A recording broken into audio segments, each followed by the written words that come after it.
Hey there, YouTube. So this is a indoor walking thoughts. I'd be outside, but it's cold out, and there's snow. There's snow outside. There's lots of snow, and it's just chilly, and I don't feel like going outside. So I'm walking around inside today, and I want to go over two things that I really want to rant about because I've seen a couple examples of this over the last couple days, and it's bugging me. So here I go. One is when people over-exaggerate or combine the amount of experience that a team has together. Basically, when somebody says, you know, there's 5 of us here and each of us has 10 years experience, and therefore we have 50 years of experience. No, you don't. No, you don't. You have 10 years experience. That's what it is. You don't get to magically combine them and inflate your self-worth, the amount of experience that you think that your team deserves or wants because you have several people with different or even the same amount of experience. It doesn't mean that 10 years becomes 50 just because there's 5 of you. And it really is annoying because if you don't actually say, hey, we have a combined 50 years experience, which again you don't, then sometimes you see it as like, this team has 50 years of experience. And it makes it sound like you've been in business for 50 years. And that's simply not true. If you've been doing a hobby, which for most of us, the ghost hunting thing is a hobby. If you've been doing it for 10 years, then you have 10 years experience. And it's not even a full 10 years. Let's really keep that in mind. I mean, if you only go out like once a month, then it's not really 10 full years. You don't have a full-time position. This is not like you're working 40 hours a week and you've been employed in a certain career for 20, 30 years. And you can say, yeah, I've been doing 40-hour plus weeks for those many years, and that's how much experience I got. No, for many of us, the experience in the hobby is usually about, I don't know, maybe a total of 10 hours on a weekend. And then, yeah, if you honestly review, then it's a little bit more. But, I mean, oh my God, I've come across people that have taken video, like several cameras of video overnight. Like, you know, you're talking like 5-6 hours of video, and they put it on like 4 times speed and they run through it and watch it. And even then they're barely paying attention because they're also listening to an audio track, or they're looking at pictures, or they're reading something else or doing something else. So that's not actually analyzing. That is half-assing it. So doesn't count as good experience. And then the good experience, that's a good segue into saying, like, if you've been doing something not entirely correct, you know, like for ghost hunting, like I pick on them because that's what I really love getting into. If you've been doing stuff like emulating what you see on TV, on the TV shows, there's Ben, the alien. If you've been doing just what you see on the TV shows, that's a hobbyist. That's not a professional investigating. That's not even investigating for the most part. It is sitting around in the dark, playing with equipment that you don't understand, and for the most part, you don't understand it. And I'm not trying to be mean saying that, but many groups just don't understand the equipment they use. We've gone over this a lot, time and time again. So yeah, if you're doing it wrong, then it's not good experience. It's bad experience, and it really doesn't account for a good professional. What's the word I'm looking for? Good professional. I don't even know what the word is that I'm looking for. Attitude? No. Reputation. That's it. I think that's what I'm looking for. Professional reputation. Because, I mean, if you're giving expert opinion on photography when you're not a photographer and you're getting it all wrong, then is that really good experience? Anyway, so that's my rant about experience.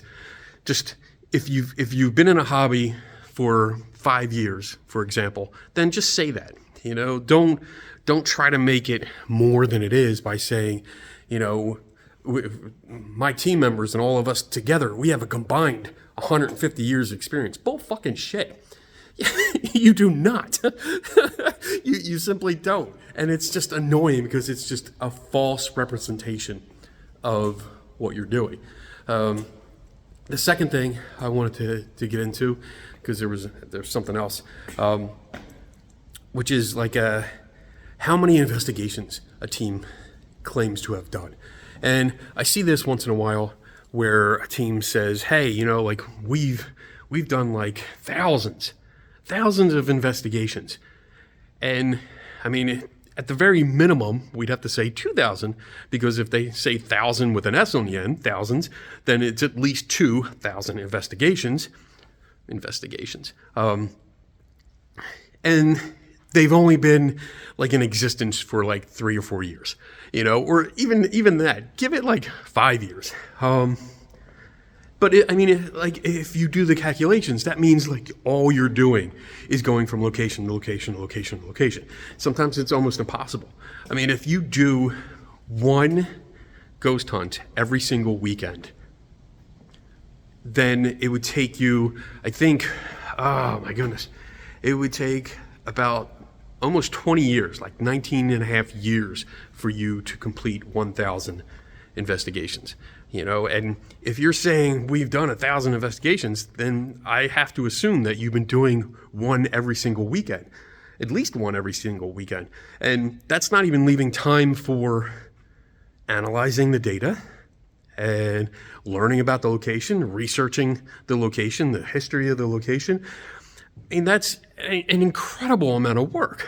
And I can only base it off of like how I investigate, because when I investigate, it takes me more than a week to investigate a location.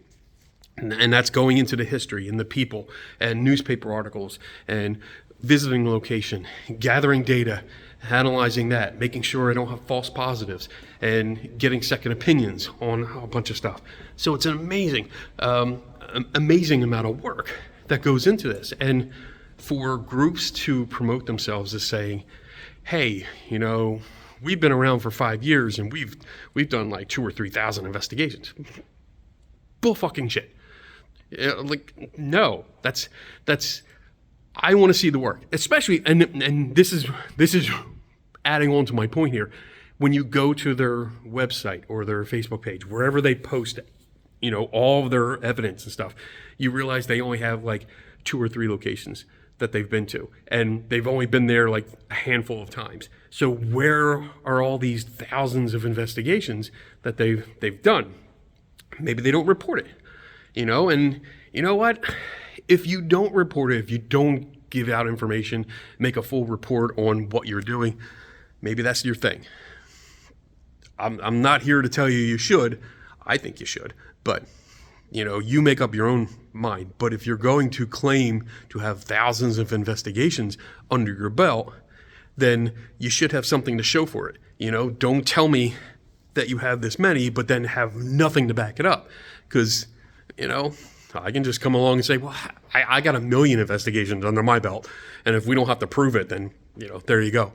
I'm just going to say it. So I'm better. Oh my God. Just... I guess my point of my rant is stop inflating your own egos. Just be honest with people. Don't try to make yourself look better than you actually are. Just be honest with people. You know, you're fine the way you are. And just remember that. You don't have to try to impress people even before you meet them. I think that's just dishonest. And it's a shame that people do it. So I was going to put this out on like the public, and I don't know if I'm going to make it a members only or not. I guess you'll find out if you're watching this. I don't know. Let me know in the comments below what you think. If you agree or disagree, I'm sure there's going to be people on both sides. And there you go. I just wanted to get it off my chest because I'm currently researching something, and both of these things come into play. And it's just, it just annoyed the shit out of me. Anyway, never stop learning. Bye.